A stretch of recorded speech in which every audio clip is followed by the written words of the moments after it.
first time a WWE star appears on television is, or at least should be, a big deal. Not only is it in many instances the fulfillment of a lifelong dream, it can also be the beginning of a legendary career, a bookmark to look back on as a seminal moment in a performer's history. Sometimes a superstar's first on-camera WWE appearance takes place years before they're a superstar at all. From sprightly superfans to relatives roped into the action, I'm Adam Pacitti from Cultaholic Wrestling, and these are 10 wrestlers who appeared on WWE TV way before they were stars. Join us!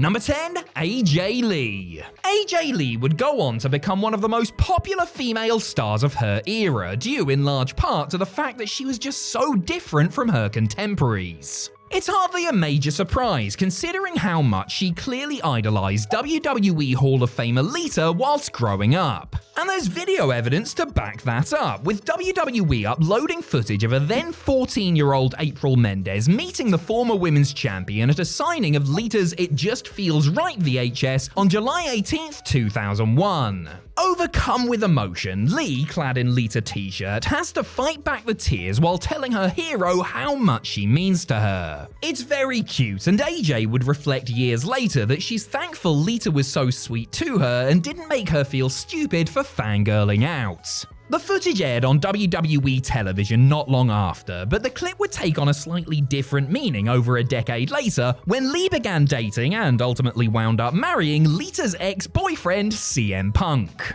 Number 9, Tyson Kidd and Natalya. In Your House Canadian Stampede was a homecoming for the Hart family, with Bret and Owen performing in the show's main event alongside extended family members Jim Neidhart and Davey Boy Smith. The Hart Foundation prevailed in the show closer, with the finish incorporating Bret and Owen's father Stu and their older brothers. After picking up the victory, the Harts invited the crew who was seated in the first rows of the Calgary Saddledome to come into the ring for a big celebration. Local legend Stu was naturally the center of attention, but the moment offered a cameo to some younger members of the Hart House who would go on to have distinguished WWE careers themselves. The Anvil's daughter Natalya Neidhart can be spotted in the ring next to a young TJ Wilson, aka Tyson Kidd, a friend of the family who essentially became an adopted member of the Hart clan. Fast forward a little over a decade and Natalya and Kidd would make WWE debuts proper. Even sweeter, the two little mat rats would end up marrying each other in 2013 after being together for 12 years. Aww.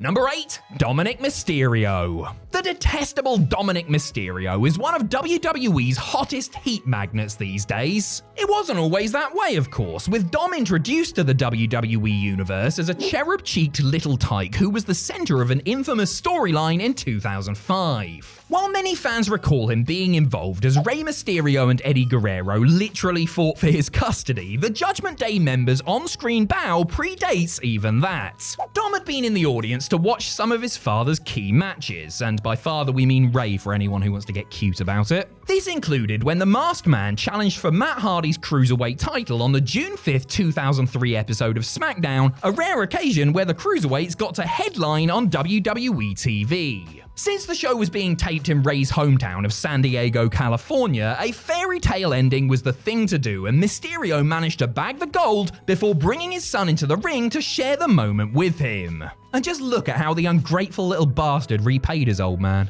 Number 7, Charlotte Flair. Though Ric Flair's sons David and Reed keenly followed their father into the wrestling business, the Nature Boy's daughter Charlotte was more likely to become a professional volleyball player than a bone bender. Not that she hadn't been exposed to the industry from an early age, because Charlotte showed up in WCW in both 1993 in a vignette with her dad at that year's Starrcade and in 2000, where she got physically involved with Vince Russo. Poor woman. The first time the second-generation star graced WWE screens was in 2004 when she attended the December 6th edition of Monday Night Raw. Taking place in her hometown of Charlotte, North Carolina, Flair was on hand to witness history being made as that particular episode was headlined by Lita winning the Women's Championship from Trish Stratus. Almost 12 years later, on October 3rd, 2016, Charlotte would herself compete in just the third ever Women's Championship main event on Raw, dropping the title to Sasha Banks. Number 6, Johnny Gargano. Tommaso Ciampa's first WWE appearance of note was certainly a memorable one. Acting as the attorney for the controversial Muhammad Hassan, the Blackheart with slicked back hair and glasses read out a statement on behalf of his client, addressing the shocking angle from a week earlier, which had gotten the Hassan character kicked off of WWE television. Thomas Whitney Esquire was then destroyed by The Undertaker, because of course. In a neat beat of symmetry, Ciampa's DIY partner Johnny Gargano's first televised WWE appearance involved the dead man's kayfabe brother Kane. Johnny Wrestling wasn't doing extra duty on WWE TV, but rather watching on in horror from the crowd as the Big Red Machine attacked a planted fan on the March 2nd, 1998 episode of Raw. Gargano, who would have been 9 at the time, later explained that he was so terrified because he thought that Kane would come for him next. Number 5, the Usos. It feels like we've watched Jimmy and Jey Uso grow up on WWE television, given that they've been a focal part of the promotion for coming up 15 years now. Their evolution during that time has been startling, as the Usos have blossomed from young men with bags of potential to 2 veterans who are among the very best the business has to offer. They may have made their WWE TV debuts proper by attacking the Hart Dynasty in 2010, but the twin tag team had at least one televised appearance under their belt. It was long rumored that either Jey or Jimmy was the kid interacting with Santa and Stone Cold Steve Austin during a segment on the December 22nd, 1997 episode of Raw, but that was in fact their non-wrestling younger brother Jeremiah. The multi-time tag champions, on the other hand, first showed their faces on an episode of Confidential in 2002 during a profile of their father Rikishi. Then 16, Jimmy and Jey joined in as their daddy performed a traditional Samoan dance, which is nice and all, but if they're not wearing yellow shades and busting a move to turn it up, can't say I'm too interested.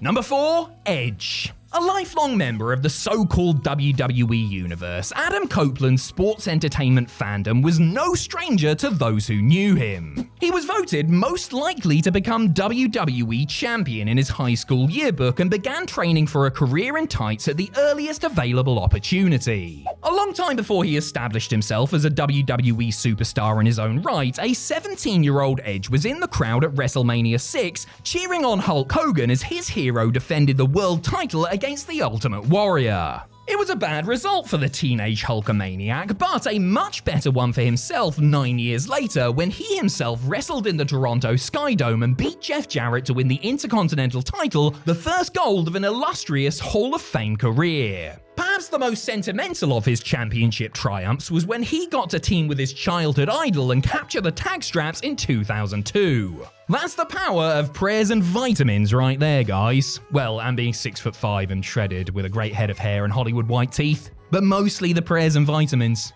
Number 3, Velveteen Dream. One route that prospective stars used to be able to take to WWE was via Tough Enough. The reality show has produced several stars, including those that didn't actually win the competition but ended up getting signed anyway, like The Miz. Patrick Clark, aka the Velveteen Dream, was one of those who made it to WWE, well, NXT anyway, thanks to Tough Enough. Clark entered the 2015 version of the show and was a favourite to win, though he was somewhat shockingly eliminated at the midway point because of perceived cockiness. Patrick didn't seem quite so sure of himself when he attended a WWE signing in his hometown of Washington, D.C. in 2011. 16 or 17 years old at the time, he was interviewed by the camera crew after standing in line to get his WrestleMania 27 DVD signed by Tough Enough Season 3 co-winner John Morrison. Clark complimented Jomo for how interactive he was with fans, while praising the former Intercontinental Champion for being a down-to-earth and really cool guy. Note to future Velveteen Dream, sometimes it's okay to meet fans at signings and not inappropriately message them on social media platforms. Number 2, The Rock. Dwayne Johnson would one day become the most electrifying man in all of entertainment, conquering the professional wrestling world on his way to becoming the biggest movie star on the planet, but in 1984 he was just an awkward kid with an afro watching his famous father do his job. A young Rock can be seen sitting front row on the March 17th, 1984 episode of Championship Wrestling as Rocky Johnson and Tony Atlas successfully defend their tag titles against Charlie Fulton and Pete Doherty. No, not that one.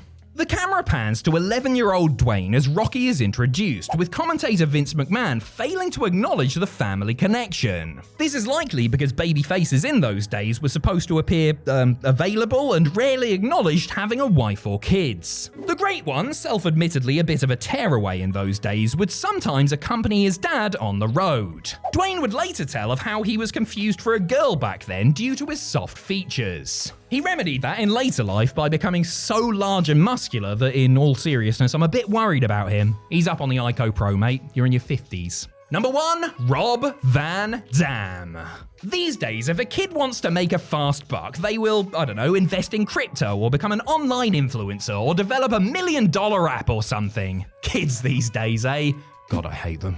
It was a trifle trickier back in 1987 when a 16-year-old Rob Van Dam got his first wrestling paycheck. Not by actually wrestling, mind, but by answering Ted DiBiase's challenge to kiss his $1 million foot. RVD was still a few years away from making his own professional wrestling debut when he and some buddies attended a WWE house show in his hometown of Battle Creek, Michigan. The whole flipping show was paid $100 to pucker up and plant one on Ted's toes after DiBiase's victory over Dusty Wolf. The footage then aired on the August 9th, 1987 episode of Wrestling Challenge. Van Dam recalled years later how he could have negotiated a fee as high as $500, since the point of the skit was that everybody has their price and could only say no so many times before they inevitably caved to the cash. Rob accepted the first offer and got his face on television, as well as a cool $100, which it says here he spent on herbs. Oh, didn't know he liked cooking.